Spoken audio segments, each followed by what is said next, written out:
And we begin tonight with breaking news. In the last hour and a half, Beech Grove police have now confirmed Officer Brian Elliot was killed tonight in the line of duty. You can see him here as he was being sworn in back in 2024 alongside the procession of officers with him tonight. Thanks so much for joining us and inviting us in. It's now 11 o'clock. A second police officer was also wounded tonight but is expected to survive, and now we know the suspect is in custody. We've got live team coverage for you tonight, beginning with Ashton Hackman, who's talking with police about finding the suspect, Kenneth Johnson. Ashton? To shelter in place. Yeah, well, Scott, we are still waiting an update from Indiana State Police, but we did get that confirmation within the last half hour that State Police and Indianapolis Metro Police SWAT have apprehended the person that they were looking for, Kenneth Johnson, the man accused of shooting and killing that Beech Grove officer and shooting and injuring another this evening. We can tell you that the scene has since cleared up here this evening in Beech Grove. All of those officers that we saw out here earlier have since left, and now the investigation is moving into collecting the evidence necessary, all at the same time while police are continuing to grieve and begin the process of mourning. We do want to give some insight as to what we've been told led up to this. We were told Beech Grove officers were here to this apartment complex just to the west of Beech Grove High School on a report of a domestic disturbance. This all happened a short time before 6 this evening, and when they did make contact at that call, they came into a situation where 2 of those officers were shot, and that's when the manhunt really began all evening long, from 6 until right around 10:30 this evening, and that suspect again was taken into custody by Metro Police SWAT. So again, we are waiting an update from State Police. Of course, we will bring it to you when it happens. For now, we'll send it over to Alex, who heard from neighbors. Yeah, Ashton, the massive manhunt for 47-year-old Kenneth Johnson, who police say is the suspect in the deadly shooting of Beech Grove officer Brian Elliot. That came to an end just hours after a swarm of police officers descended to an apartment complex right near Beech Grove High School. Now, I want to show you the scene moments ago, just a few hours ago. As you can see, dozens of police officers from multiple jurisdictions joining in on an effort to find Johnson. A state police chopper could be seen circling the area nonstop. Police cruisers going up and down Emerson. No corner was overlooked, no stone unturned. Now, when it comes to 2 of their fellow officers, it's all hands on deck. And for those who live in the apartment complex, the swarm of officers created confusion and at times even tense nerves. I was playing some video games. I heard it just outside my window. I didn't know what was going on. I got a little scared at first, definitely scared. Did you text someone or did you call someone? Yeah, I had texted my sister because she works nearby as well, and then I had like multiple phone calls from family and friends making sure I was okay because it was just all so sudden. Now, that was Willow Satterfield. She lives at Beach Meadow Apartments. She says she saw cop cars driving through the grass. She heard people screaming, just a lot going on. Now, I talked to several other people who were trying to get inside the apartment, either because they had loved ones or they knew someone in there. They're trying to get back home after work. But you can imagine the initial confusion as people were checking in on each other to make sure that they were safe. Obviously, a very chaotic scene at first, but Ashton, it sounds like police officers are going to be giving an update here pretty shortly. We expect a press conference here pretty soon.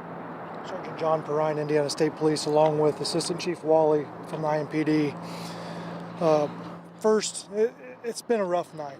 Our thoughts are with the family of Officer Elliot.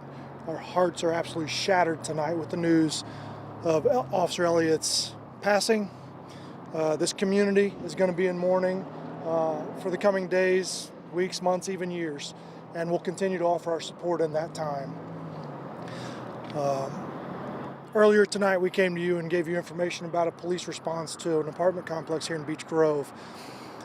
And in those comments, we vowed to keep working until we found the person we believed to be responsible. I'm here to tell you that we've done that. We do have the person that we believe to be responsible for the police action shooting tonight, for the line of duty death of Officer Elliot. Kenneth Johnson is in police custody. If this community could see what I've seen over the past 3.5 hours, it would be nothing short of amazing. When you sit in the command center and you watch every law enforcement agency in the area and beyond, not only offering their resource and their knowledge and their abilities, but just their time to come together, an incredible team effort is what I've witnessed, what we've witnessed in the last couple of hours.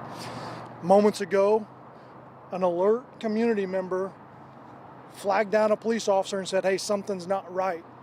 And they were correct. They pointed us in the direction of where they believed the suspect was hiding, and IMPD SWAT was able to move in within minutes of that tip and take the suspect into custody in a common laundry room area of an adjoining apartment complex in this area. The suspect was taken into custody without incident. There were no injuries to any officers, and there were no injuries to the suspect. He is currently in police custody, and he is the only person we were looking for in this incident. I know that we put this community on edge several hours ago when we talked about that we were looking for somebody, and we hope that the community can rest a little bit easier tonight knowing that we found him. Assistant Chief. To the family of Officer Elliot, we send our condolences to the officer that is recovering. And we pray for a speedy recovery to Chief Maurice and his team in Beech Grove and the city of Beech Grove as a whole. We know you're going through a tough time, and our hearts and prayers are going out with you. Regardless of the shape of the badge, the stitching on the patch, or the color of the uniform, law enforcement as a whole mourns. We're hurting tonight. We're devastated. But watching what unfolded today, the sheer resolve of the officers from all over, from everywhere across this area, working together collectively, one common mission, and that is bring the suspect into custody. Working under those conditions when you are devastated is difficult. And this is a difficult time for our officers as a whole, but I am so proud of the work that was done today. Showing up and making sure that we bring justice to this family. I'm so encouraged that it was a community member that came forward and absolutely noticed that something wasn't right and flagged an officer down. Otherwise, we would be out here longer. The city as a whole mourns. Our cops are mourning, but they will wake up tomorrow morning and they will answer the call like they always do. And we should be thankful for that. Despite all odds, they will continue to show up. So my collective prayer to the families impacted, and I pray for a speedy recovery, again for the other injured officer. We just send our prayers to Beech Grove as a whole, and just know that all of the agencies around you are here to support in the coming weeks, months, and years. Thank you. How far Can was you the tell us laundry about? Go ahead. How far was the laundry room from where the initial incident occurred? I don't have an exact distance, but we're within a few hundred yards of the building that the incident occurred at to where we found the suspect hiding. Is it true that the suspect was found with the alleged weapon? A lot of details about that are forthcoming. We still have a long investigation ahead of us. Just because we found the suspect doesn't mean the investigation's over. It actually just starts. And so a lot of the questions you have are the same questions we have, and we're going to use our investigation to answer those. Can you keep get more saying that something specific? was amiss in terms of where you found him. Could you describe that in a bit more detail? Like, what was amiss? How were they able to find him? I don't know the exact details. What I gather, somebody saw somebody that seemed out of place. What time exactly was he brought into custody? I don't have the exact time, but it was within the last hour. So thank you all for your continued coverage of this. We certainly appreciate your efforts and appreciate it. Thank you so much. Thank you.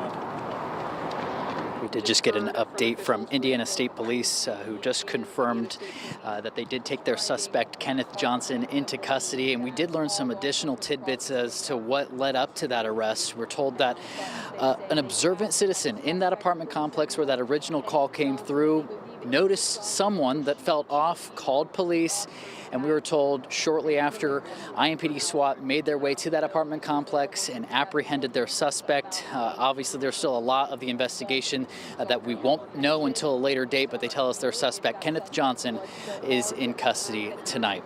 Logan Gay was at the hospital when this announcement came down that a Beech Grove police officer was shot and killed in the line of duty. She joins us now, continuing our coverage. Logan, what have you gathered?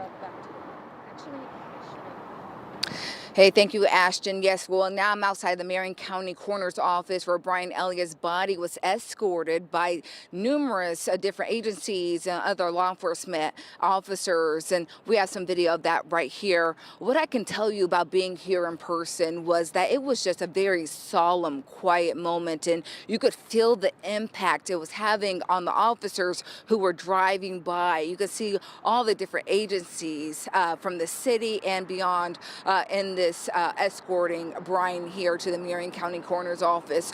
What we do know is that Brian had been on the Beech Grove Police Department for 2 years. He was a hometown guy, well respected by his colleagues, and had a family, has a wife. And we spoke with his police chief earlier this evening, who told us what the impact this is having, not only on the city, but also on his colleagues. And what he says was Brian's ultimate sacrifice.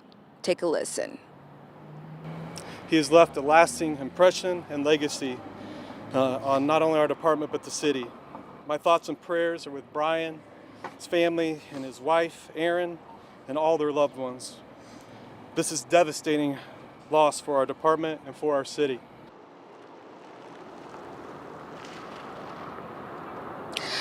Yes, this is definitely a devastating loss. You can hear how emotional he was during that press conference. And in fact, there were several other law enforcement officers with him, including the mayor. All of them seem to be almost kind of holding back tears. This is just a very, very sad day.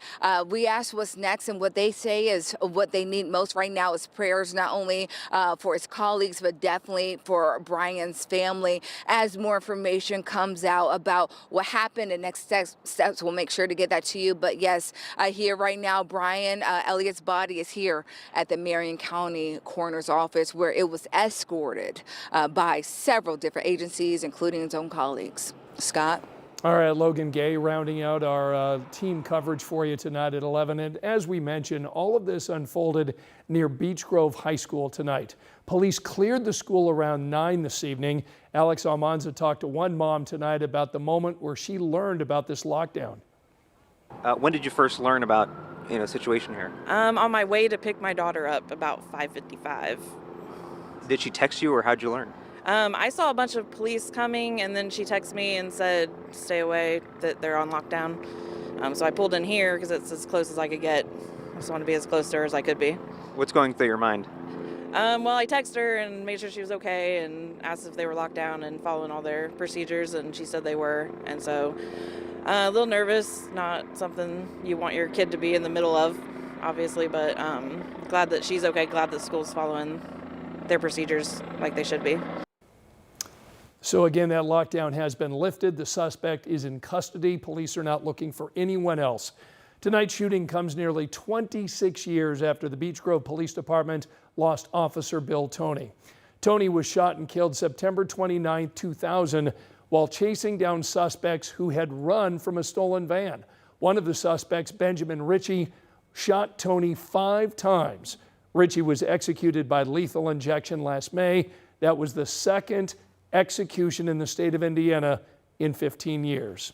We're going to follow this story closely for you overnight. You can see any breaking developments during this broadcast tomorrow morning on Sunrise beginning at 4 a.m.